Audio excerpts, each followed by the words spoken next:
இன்று பரியோடு பாலூட்ட வருவாள் உன் வீட்டு கண்ணாடி ஆனாலும் கூட முன் வந்து நின்றால் தான் முகம் காட்டும். இங்கே மனதுக்குள் பல கோடி நினைவுகள் இருந்தாலும் உதடுகள் திறந்தால் தான் உதவிகள் பெறக்கூடும்.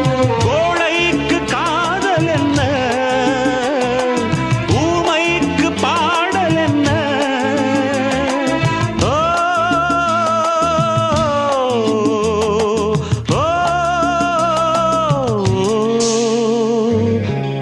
பூங்கொடிதான் பூத்ததம்மா, பொன் வண்டுதான் பார்த்ததம்மா.